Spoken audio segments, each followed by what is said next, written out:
এটা আমার কনস্টিটিউশন এবং ফান্ডামেন্টাল রাইট।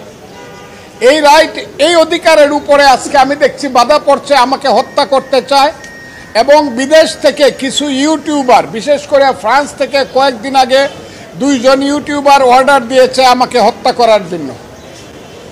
এবং কালকে রাত্রে বা পরশু রাত্রে দেখলাম এরা সবাই জামাতের লোক, তারা বলেছে ফজলুর রহমানকে গলা কেটে হত্যা করতে হবে ইত্যাদি ইত্যাদি। সেইগুলা তারা দূর থেকে বলছে, কিন্তু ছেলেরা একদম আমার বাসা পর্যন্ত গিয়ে যেভাবে স্লোগান দিচ্ছে, এতে করে আমি আশঙ্কা প্রকাশ করছি। শুধু আমার জীবনে আমি মৃত্যু ভয় পাই না, কিন্তু আমি মনে করি অপমৃত্যু তো আমার প্রাপ্য না। এই দেশটার জন্য আমি যুদ্ধ করেছি, কাজে আমার দেশে বাঁচার অধিকার আছে।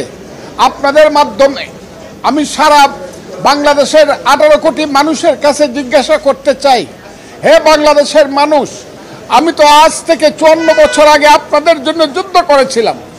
1 2 নম্বর হলো, আমার মূল প্রশ্নটা হলো, আমি একজন মানুষ, আমি এই দেশের জন্য যুদ্ধ করেছিলাম। আমি এই দেশে 61 বছর যাবৎ রাজনীতি করি, কাজে আমার এই দেশে নিশ্চিন্তে নির্বিঘ্নে বাঁচার অধিকার আছে।